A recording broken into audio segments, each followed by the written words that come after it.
Message du Tsar Patriarche Zosim. Le Saint-Esprit est mon guide. 16e partie.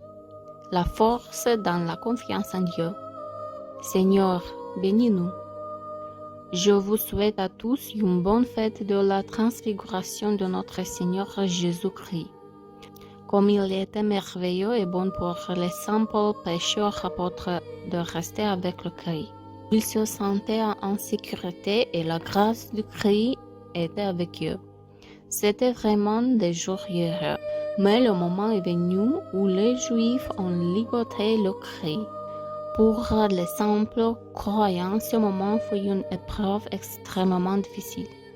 Dans de tels moments, Dieu lui-même permet que les croyants tombent sous l'influence de l'esprit démoniaque, comme cela s'est produit pour tous les apôtres et en particulier pour Saint Pierre.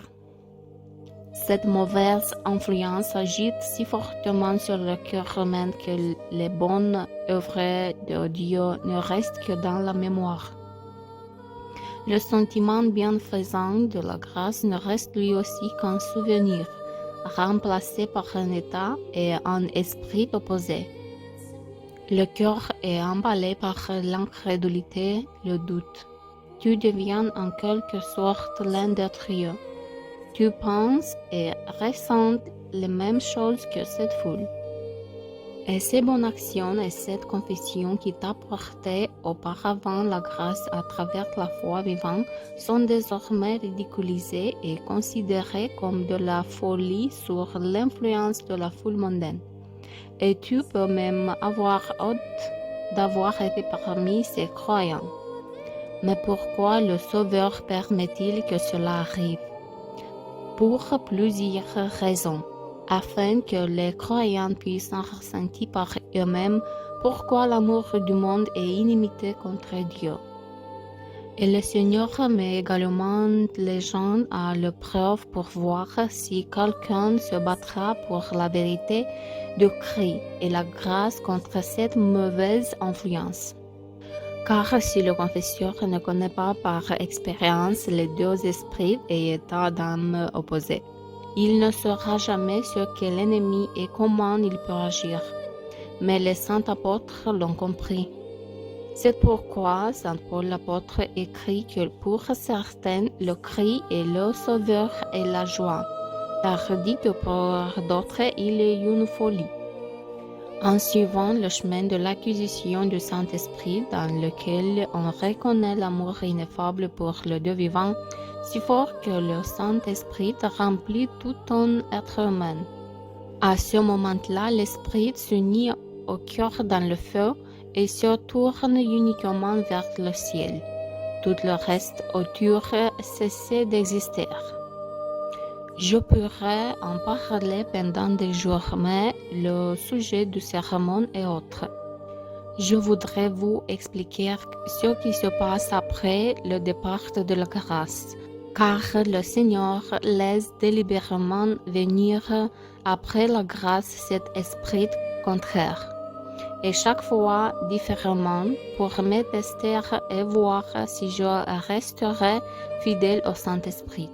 Ce chemin m'a conduit à ce que le Seigneur m'ait révélé l'esprit d'onction, mes sciences de vérité et m'ait ordonné de délivrer les gens de l'influence satanique des Juifs. Voici comment le Seigneur m'a expliqué que les soi-disant églises officielles liées par des documents et par la prière au assassin du Christ n'ont aucune idée de ce que les véritables Golgotha, sans lequel le Saint-Esprit ne peut exister. Beaucoup de gens ont pris l'habitude d'appeler calvaire tout le malheur qui leur arrive, comme on dit dans le monde, période noire. Mais ces malheurs touchent absolument tout le monde, aussi bien les sectateurs que les satanistes. Cela prouve seulement que de nombreux croyants n'ont aucune idée de ce qu'est le vrai Golgotha. Car c'est là une souffrance pour le Christ, pour la confession de la Sainte Orthodoxie, après laquelle le Saint-Esprit est donné dans le cœur de l'homme. Rappelez-vous les gens d'abord le Seigneur révélait la vérité, qui a été détruite par les hérétiques et les tueurs de cris. Et à ceux qui sont capables d'entendre cette vérité, il leur est donné un peu de grâce pour confirmation. Et ensuite, il leur est permis d'entrer à peu près dans le même état dans lequel se trouvait le saint apôtre Pierre, c'est-à-dire de tomber sous une autre influence opposée. En ce moment, il y a un rejet. Certaines personnes s'éloignaient de la vérité et d'autres la gardaient malgré tout.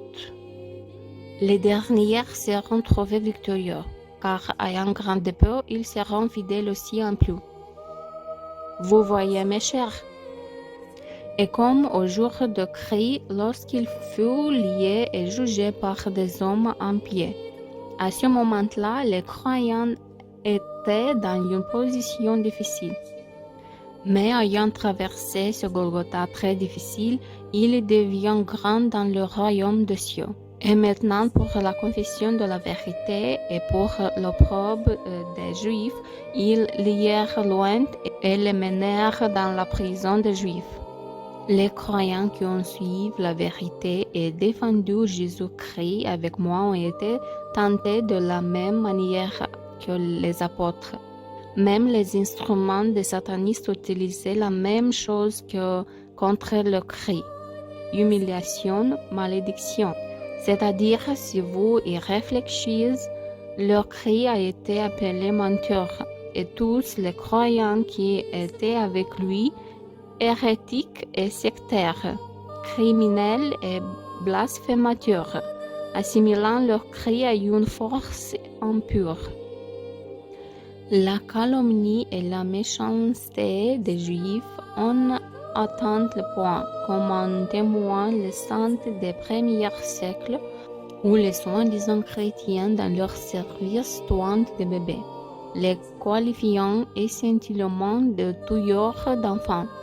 Ils ont fait cela pour que les gens ordinaires, regardant le chrétien avec dégoût et les traitant avec mépris. Cela est également confirmé par l'enseignement du Talmud, qui a maintenant été enregistré comme une religion traditionnelle dans la Fédération de Russie. Premièrement, il affirme qu'il peut violer des enfants de l'âge de 3 ans.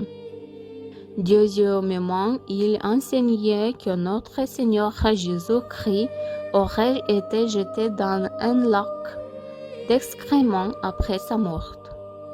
Et tous ceux qui ont reçu un passeport russe ont juré allégeance à cette absurdité et à ce blasphème. Nous avons déjà longuement parlé de leurs documents sataniques et de la constitution blasphématoire de la Fédération de Russie. Le thème ici n'est pas celui-ci, mais comment les cris et les croyants ont été insultés par des paroles humiliantes. Exactement la même arme diabolique est utilisée contre l'Ouest et toute l'Église orthodoxe russe de l'Empire tsariste. Je me souviens, mes chers, combien les premiers jours ont été difficiles pour nous tous, car les noms que nos ennemis nous ont donnés sont embarrassants. J'ai vu combien d'entre vous ont été ébranlés. Mais je remercie Dieu que nous ayons survécu ensemble. Vous savez maintenant par l'expérience à quel point l'influence démoniaque que nos ennemis exercent sur nous est terrible et mauvaise. Après avoir survécu à ces attaques, vous ressentez progressivement de plus en plus l'action du Saint-Esprit sur vous. Et ce n'est que le début, mes chers, car le Seigneur révèle à travers moi le grand mystère de la foi vivante.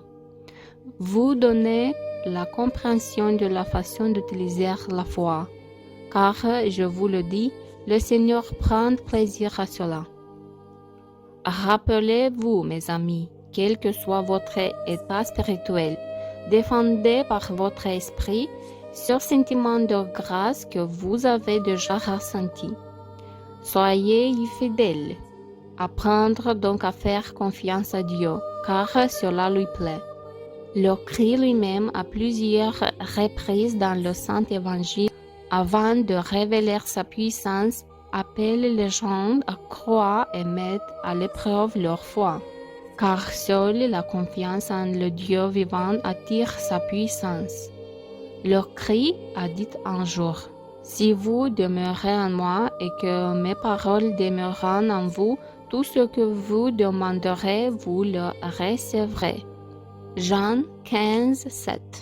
D'où la conclusion, mes chers amis, pour que le Christ demeure en nous de manière perceptible par sa grâce, nous devons préserver le Saint Évangile intact. Autrement dit, nous sommes tenus de demeurer dans la confession de la foi orthodoxe et de défendre le Saint Évangile contre les Juifs et tous les hérétiques. Alors le Christ demeurera en nous par sa grâce. Je vais donner un exemple. Le soi-disant patriarche Kirill Gundyaev dit que les musulmans, les juifs et les chrétiens orthodoxes priaient le même Dieu. C'est comme s'ils n'entendaient pas le Christ, qui dans le Saint Évangile dit aux Juifs que leur père est le diable, et ils accomplissent les désirs de leur père. Et si l'on en juge par les paroles du Christ, la conclusion est évidente. Pour ce faux patriarche, Satan est Dieu. Question. Une telle personne respecte les paroles du Saint Évangile? Bien sûr que non. Mais pire encore, elle parle contre la parole de Dieu.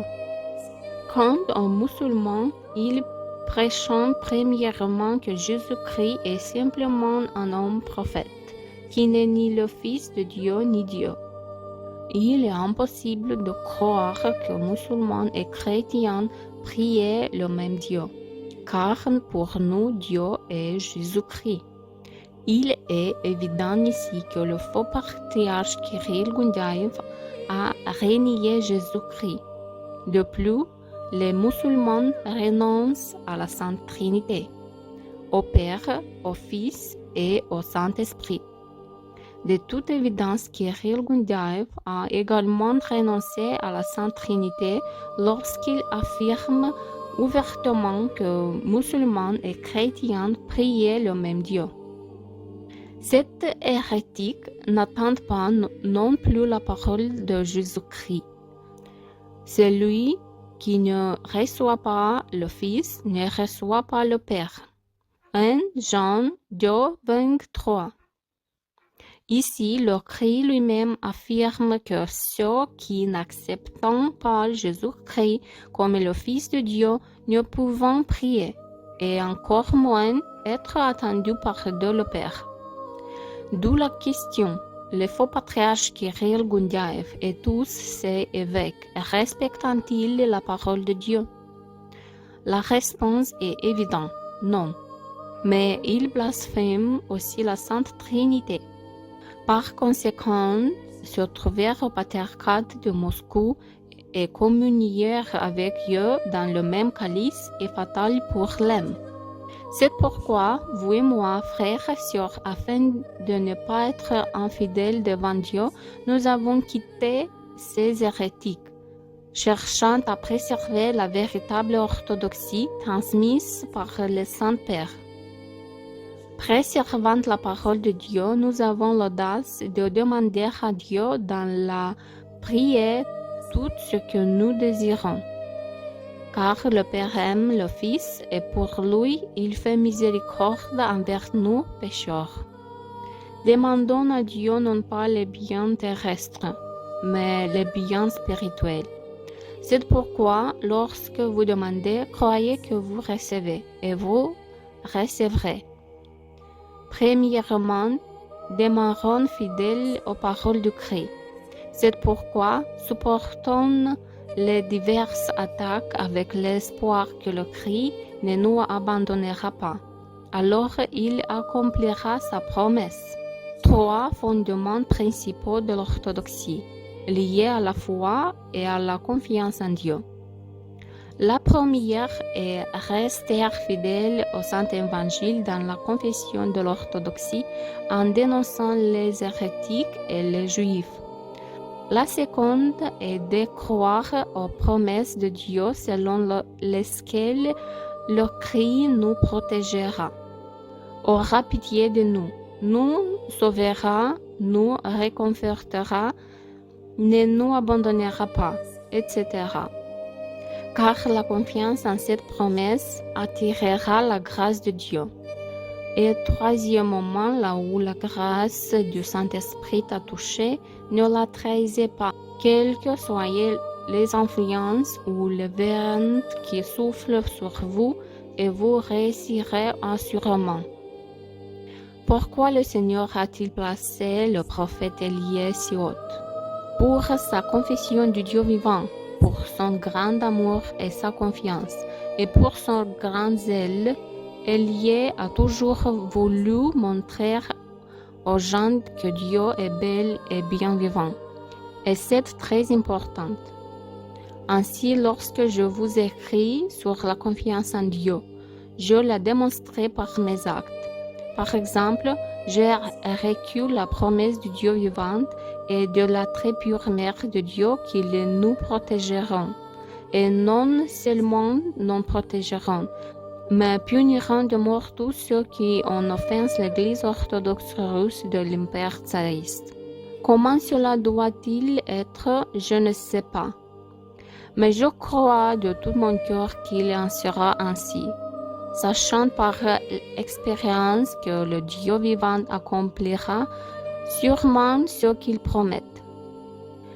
Moi, qui suis au cœur de l'ennemi de la captivité juive, devant ce faux tribunal militaire, non seulement je le dénonce, mais je me moque aussi de ces satanistes maudits comme Élie dans l'Ancien Testament. Se moquait en riant des faux prophètes de Baal. Par mes propres actions, je vous montre qu'il n'y a aucune raison de craindre les ennemis de l'orthodoxie. Maintenant, c'est arrivé au point où les gens, étant libres, ont peur de tout et de tous. Et vous et moi, frères et sœurs, devons chasser cette peur de nous-mêmes. Les chrétiens ont le pouvoir de Dieu pour marcher sur les serpents, les scorpions et le dragon, surtout sur Reto maléfique. Mais seulement si les paroles de Christ et l'Esprit de Dieu sont en nous. Beaucoup de fidèles ne comprennent pas exactement ce qu'est la confiance et la fidélité au Seigneur qui portent la fruit de l'Esprit Saint. J'ai essayé de vous l'expliquer, vous révélant le chemin que je ne parcours plus seul, mais avec vous, et dont je me réjouis de toute mon âme et de tout mon cœur. En cette lumineuse fête que vous aimez, soyez transformés. Toujours avec vous, souveraine Zosim.